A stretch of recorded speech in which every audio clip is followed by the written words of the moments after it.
At 68, I woke up one morning and tried to reach for my coffee cup on the top shelf. My arm wouldn't go up. Not fully. Not without that sharp, deep ache that shot through my shoulder and down my back. I stood there in my kitchen, and for the first time in my life, I felt scared. Scared of my own arm. It had been creeping up on me for months. Getting dressed was a battle. Reaching for a seatbelt made me wince. Even lifting a grocery bag felt like a gamble. I started choosing seats at restaurants so nobody would see me struggling with a jacket. And every night, I'd lie awake thinking, what if this just keeps getting worse? What if I lose the use of my arm completely? The fear was exhausting. One afternoon, my daughter noticed me favoring my left side, doing everything with one arm. She didn't say anything dramatic. She just looked at me quietly and said, "Mom, you're compensating." That word stopped me. She was right. I wasn't fighting it. I was just working around it. And I realized this isn't just aging. This is something I'm allowing. And something has to change. The very next morning, I started small. Before I even got out of bed, I rolled my shoulders slowly, backward 3 times, forward 3 times. It sounds simple, but that morning it was hard. I made my usual warm water with lemon, and this time, I stirred in a spoon of amla powder, like my neighbor Margaret had suggested once. She'd sworn by it for joint support. I was skeptical, but I figured, what's there to lose? Later in the week, I added a pinch of ashwagandha to my warm milk at night. Just trying small things. Keeping it natural. No pressure. I started walking every morning, slowly at first. Some days my shoulder felt too stiff to even swing my arm naturally. So I just let it rest at my side, moving only when it wanted to. But after a few days, I noticed something. The walking itself seemed to loosen things up. Like the movement was waking my whole body, not just my legs.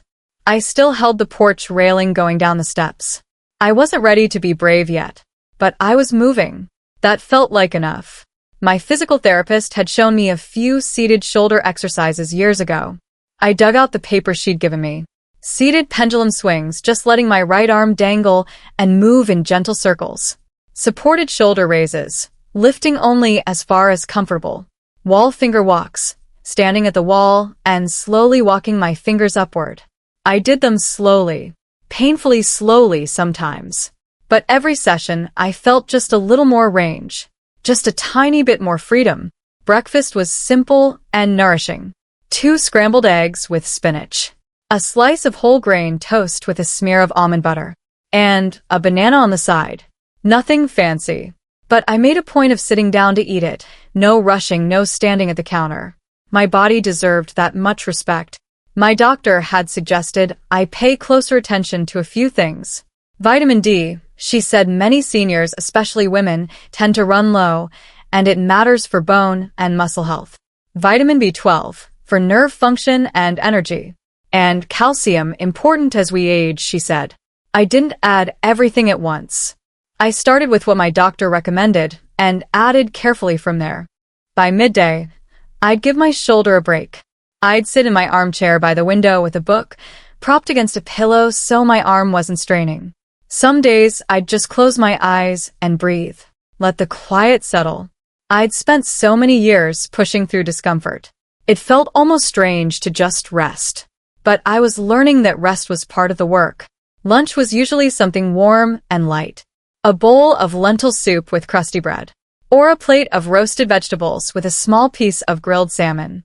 Sometimes just a hearty salad with chickpeas and a soft-boiled egg. Nothing complicated. Just real food.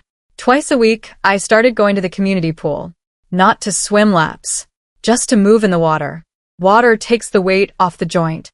I could lift my arm in the pool in ways I couldn't manage on land. It felt almost like cheating, in the best possible way. The other days, I'd stretch gently against the doorframe.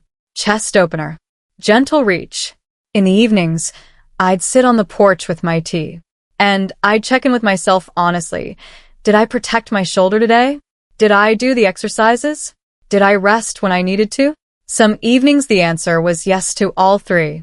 And on those evenings, I felt something I hadn't felt in a long time. A small, quiet pride. Dinner was always light. A cup of vegetable soup. some brown rice with steamed broccoli and a little olive oil, or scrambled eggs and whole grain toast again, simple was fine. I stopped eating late. My body, I was learning, needed wind down time as much as my mind did. Before bed, I did one last thing. I placed a warm heating pad on my shoulder for 15 minutes. That gentle warmth before sleep became something I looked forward to, almost like a reward for making it through the day. Then I'd lie still and think of 3 things I was grateful for. Some nights it was as simple as the warm water this morning, the pool, and the fact that I tried. After about 10 days, something shifted. I reached for a shelf, a high shelf, and my arm went up.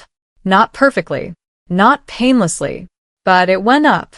I stood there in that kitchen again. The same kitchen where I'd felt so scared weeks earlier.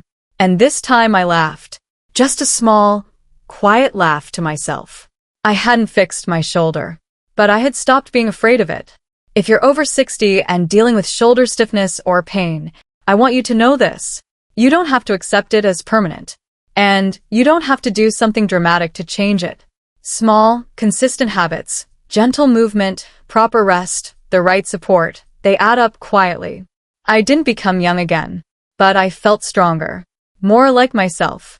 And some days, that is everything.